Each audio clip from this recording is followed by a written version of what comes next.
Join me in today's video where I show you my first attempts at scenic grass and show you how I was able to achieve these results with a mixture of 1mm, 2mm and 4mm grasses from WWScenics.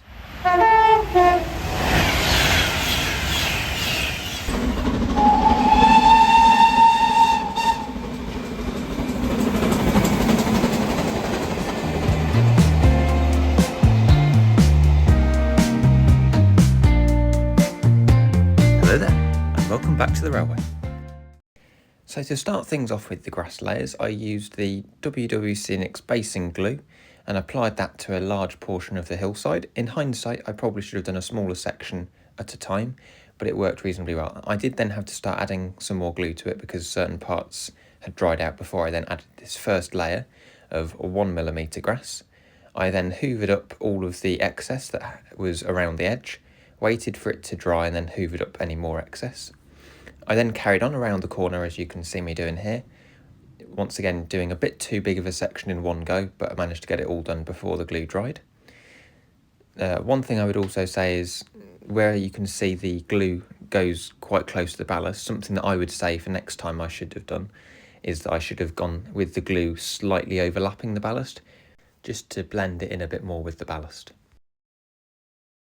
So it's now the next morning. This is the section that you'd seen me do earlier.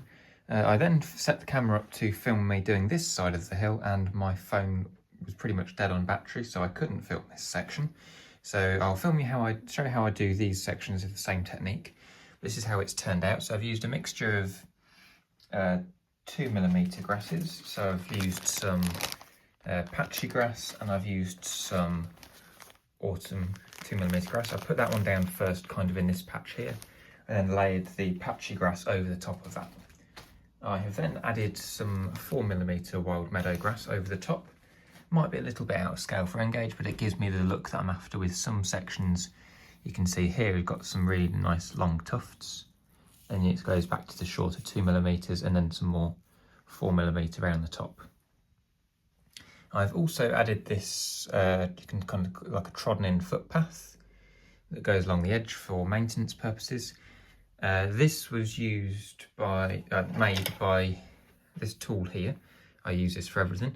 While the grass was still drying, I kind of used this to make a groove in the grass.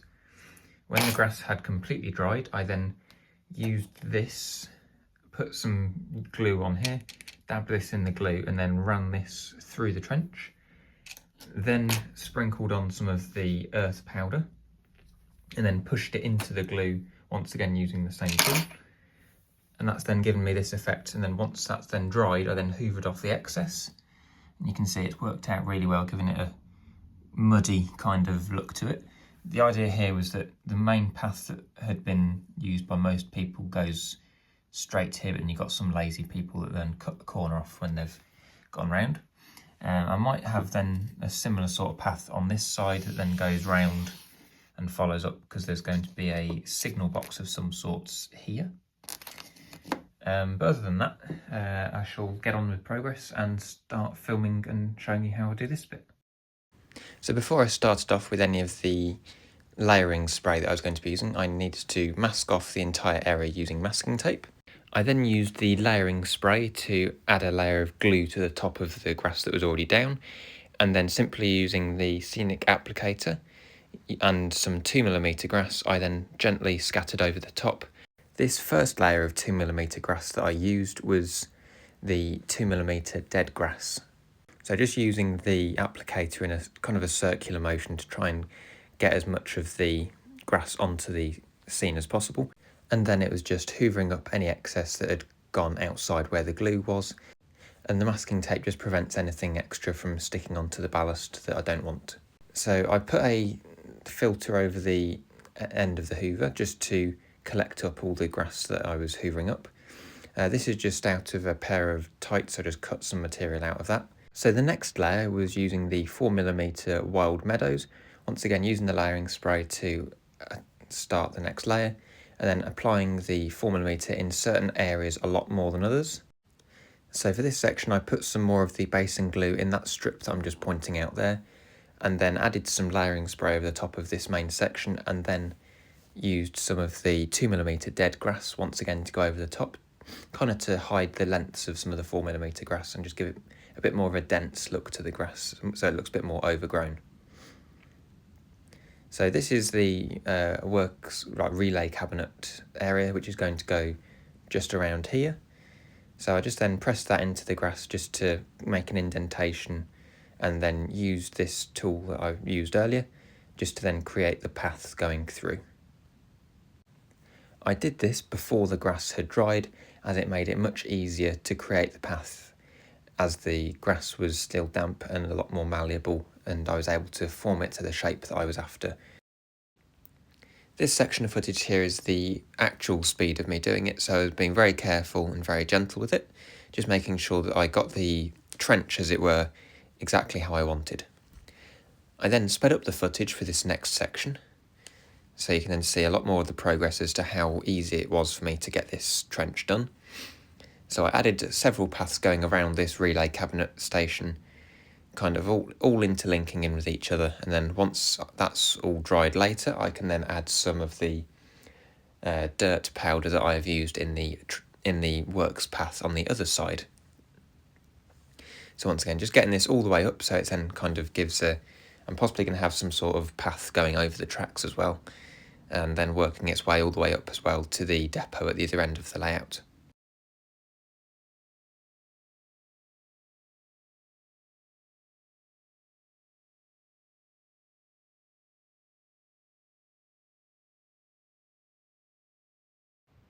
So with that area now mostly completed, I now turned my attention to the hillside on the outside of the layout, once again using the layering spray and then 2mm patchy grass, this time in the applicator, sprinkling it over in once again the circular motion.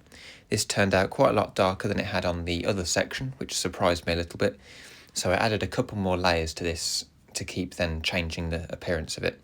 Once again using the layering spray on every single new layer, and then adding another layer. This was, I believe, the dead grass, so I then added some of that over the top, and then added some patchy grass later on as well.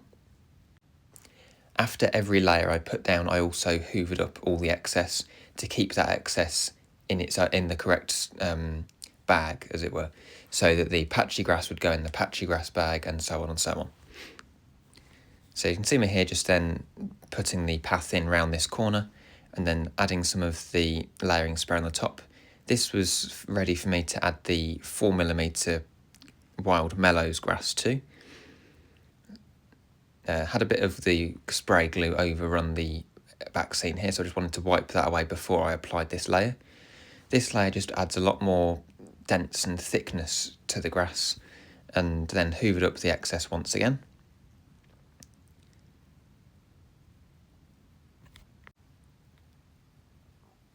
Then adding a bit more grass here where I thought it had gone a bit too thin. So coming up is one of the mistakes that I made. So you can see just there the hoover took up a huge chunk of the grass. This is because I hadn't waited for the grass to dry before I hoovered it off the top. So what I did was I was able to get that chunk of grass out of the filter that I'd used. I put a little bit of the layering spray glue on the base layer, and then just patted this bit of grass back down. The downside of doing this is that it now means I have a very flat patch of grass that's been squished down, but I can hide that with some bushes, and it gives it a bit more character, so it's not just a continuous hillside, it's got some undulation to it with some ups and downs. This grass bag that I'm showing you here is from Gauge Master. I have no idea what actual name of the grass is, because I have lost all the packaging for it, and it's one I used several years ago. So this I thought was about just maybe under 2mm, maybe 1.5. This I just wanted to use to lighten up the scene, so over the top you can see it makes it a lot brighter along this hillside, and then once I've then hoovered off the excess, it gives it a really nice effect. So it then hides, as I've said before, it hides the 4mm grass a bit more, so you don't see the really long strands. It kind of just makes it look, as I've said before, more bushy. So you can see me here just adding a few tufts into the grass, so where it's been squished down. And once I was happy with all the grass, I then used a can of hairspray just to go over the top of all the grass. This is so that then it locks it all in and keeps it all stuck down so it doesn't move with any more of the hoovering later on. I waited a couple of days before I then removed all the masking tape, just to make sure all the grass had completely dried. For the most part, this worked really well, keeping the grass off the ballast as I wanted, although it does mean I have a very straight line along the edge of the ballast. So that's something I'm going to try and hide later on by adding some more grass along the side of the grass and joined to the ballast, just to try and blend it in a bit more. Now this section coming up here, you can be able to see a bit of a mistake on my part. So there was supposed to be a line of grass going in between here, and you can see what's happened is, as I've added more layers, what's happened is the grass from the bottom that was stuck down to the board and where the ballast is, has ended up with the top layers all stuck together and then stuck onto the masking tape. So when I then peeled that off, it took all of that with it, so I'm left with a bare patch. All that means is I'll just go back over that with the base layering glue and some 2mm, just to hide any patches where it's showing back through to the baseboard. Along here you can see how much of the extra grass had gone onto the masking tape. These sections of masking tape I have kept, and I intend to possibly use them by either taking the grass off them and using them as tufts that I'm going to stick on places, or I'm going to use them as their own areas and possibly use them in like garden areas on some of the houses, for example. So here is the almost finished result. I just have to add a bit more of the detailing to the paths. I'll show you how that looks in a future video, because it's taken me quite a while filming this video and I'm running out of storage space on my phone. So I just thought I'd give you a bit of a closer look as to how it's all gone. So you can see how the grass looks around the edge, and I'll show you around this side as well, so you can see roughly how tall it sits. So as I go further along, this was where I finished the first patch of grass, I think was about here, and you can then see how much longer the sections are down here, so it makes it look a lot more bushy and tufty. So that's the difference then that the 4mm grass makes. Then got the path that you can see that goes all the way down and then joins up over there, and there's going to be some sort of wooden planks or something I'm going to put over the top of the tracks here. So then there's a join that goes between these two paths so you can get to the signal box. Signal box as well, there's going to be some path going across these few to here. So that's how it looks from this side. I'll just give you an angle there so it shows how high it is. So you can see this patch here was this patch here was where the hoover took up this huge chunk, so you can see what I mean, that it's a lot lower than the rest of it. But that's not a problem. I can hide that with some bushes, or if need be, I can place a tree on that gap or something. It wouldn't be at that angle, obviously. It would be try and straighten it up, but just gives you an idea then of how that would look. And again, you've then got this middle section. So what I need to do now is the join line where it hits the ballast. I'm going to put some more of the base glue and then add some 2mm grass tufts just along this edge, just so it's not a perfectly straight line all the way down. And then again, this section here, just filling in those gaps where it peeled off all of the grass before. One thing as well, this section here where you can see through to the baseboard, just in between the ballast track and the cable trunking, I am going to fill this in with more ballast. I just haven't got around to that yet. So what I was going to do is I was going to use the basing glue, because that's a lot thinner than the PVA. I was going to just have a line of that going all the way through this, and then just sprinkle the ballast on top and let it soak down, just so it covers everything. So that's going to go all the way down to here, just so then this section is all finished and grassed, but that will be in a future video. So I'll finish this video off with some trains running through the newly grassed sections of the layout. So that'll bring this one to an end. So thank you for watching. If you've enjoyed the video, please do consider giving it a like and indeed subscribing to the channel. Don't forget, subscribing is free. If you want to be notified when one of my videos goes out, there's a notification icon that you can click just next to the subscribe button. If you have any comments or suggestions as to how you've done your grass, or how you think I could improve my own grass that you've seen me been doing in this video, please let me know down in the comments section below. So once again, thank you for watching, and I'll see you in the next video. Goodbye.